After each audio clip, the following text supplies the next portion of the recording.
My initial reaction upon seeing the artwork for Marius Titus from Ryse was a pretty phenomenal idea, incorporating traditional armor and then making it much more elaborate. Ryse's armor is based on armor from the Imperial Roman period from about AD 50 to about AD 100. It consists of the lorica segmentata of a Corbridge type or almost a Newstead armor found in Scotland. And then the helmet is an Imperial Gallic D helmet. We're making the armor predominantly out of steel. It's out of cold rolled steel, doing a nice polished finish and actually electrochemically etching a decorative border. And a lot of the pieces of armor have embossing and fluting and stuff going on it. And most of it is covered with a rolled edge of brass just to give it a decorative two-tone effect. This shield is a square shield. It's based on a later period scutum, probably from about 100 AD from Imperial Rome. It's also been reduced in scale. It's only 33 inches long as opposed to about a 48-inch long one that a traditional shield would have. So it makes it lighter, more maneuverable. It's kind of derived from more of an Art Deco kind of feel with the angular lines. Here's a rough view of the eagle that's going on the inside that overlays the aluminum shield that has textured leather over the top of it.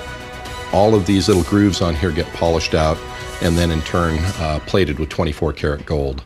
This is an Imperial Gallic type helmet made out of 16 gauge mild steel. It's all formed up, TIG welded together, heliarc welded.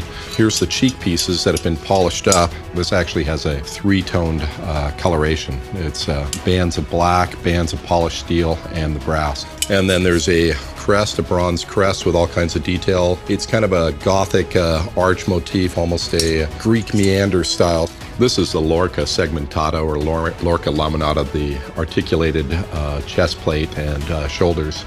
It's multiple plates. There's actually 12 plates that cover the torso and numerous plates that overlap over the shoulders. This allows a lot of flexibility and movement. This is one of the shoulder plates with the brass trim that's been polished. That'll sit up in here on the shoulder. The styling, which is these repeated arches coming through here, which is, you know, kind of a Gothic arch. This is a vambrace, which covers the forearm. There's also leather comes off of the front here. This is part of the Roman military belt, the cingulum militaris. So this all has all kinds of studding coming around it. This is gold leather. There's 5 panels on the front and 5 panels on the back with all kinds of decorative metalwork. I'm making a gladius, a fairly long gladius. It's almost a spatha length. The spatha is a cavalry sword, so from horseback they could take the longer weapon and hit with it. The weapon I'm making for the video game is made out of an aluminum alloy for the blade with pierced out aluminum decorative kind of leaves on the top section. I've milled out the hilt out of a solid billet of brass. The grip is made out of canary wood. It's an interesting wood. And then we're cutting chevrons into it and setting brass into it. And then the pommel is a piece of steel that we've turned and ground to shape that'll have a brass disc in the center for the decorative element.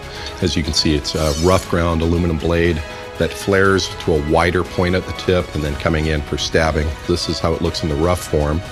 And this is actually used in the Legio 14 Gemini Legion. So this will be electrochemically etched down the blade right through here on both sides with those markings. The gladius sword is based on a Manser Fulham type sword, which is an earlier period sword with a wider kind of flaring tip. Made that sword almost the same length as the shield to give them more range when they're stabbing.